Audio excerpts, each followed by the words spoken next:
Well, it was a much different game than last night.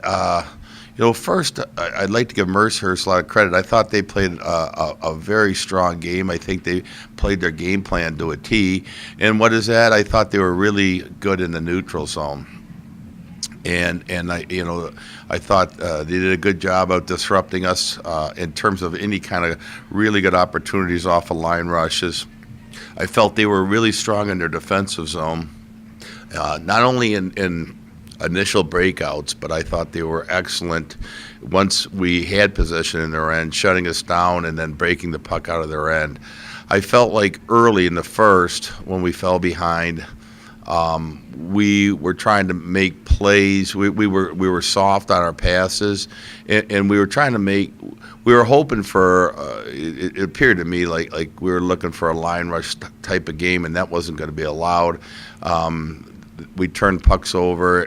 They capitalized both goals. The 4-on-4 goal, we turned it over just inside their blue line, and then we also turned one over when we were breaking the puck out that we shouldn't have. And consequently, now we're behind and we're chasing the game, and it was difficult. I thought our team got stronger as the game went on. I think that's highlighted by the shots on goal. Overall, I thought the penalty kill was good. We saw uptick our fourth line tonight with Tackett and McCallion and Liam McDougall. We're +1 on the night, so I thought we got a good game out of them. So, and then I think too, sometimes hats off to their goaltender. He made some very good saves, particularly in the third period. Can you kind of talk about Justin Camelmester's play and also his status? Yeah, I think he's it's a short-term type injury. I'm hoping it's nothing long in duration. I thought he played well. You really can't fault him. He stopped a penalty shot. I thought he played well. I do, and I hate to see him get knocked out of the game like that. It was a good thing, actually, that the injury occurred, with less than a second to go in the period, so that as soon as the period was over, I don't know if it hadn't been like that, we would have had the ability to evaluate him. But then the doctor had the time to evaluate and look him over and make the call on that. And I think too, we get a real benefit. We got a kind of shot in the arm because I thought Roney came in and did a very good job. Now he only faced 3 shots, but if you notice when he's in net, we don't seem to face a lot of shots. I think a lot of that's kind of his credit. He plays the puck very well. He gets the puck out. He knows to freeze it around his goal. So sometimes when the goalie shot totals are down, he gets some credit for that as well.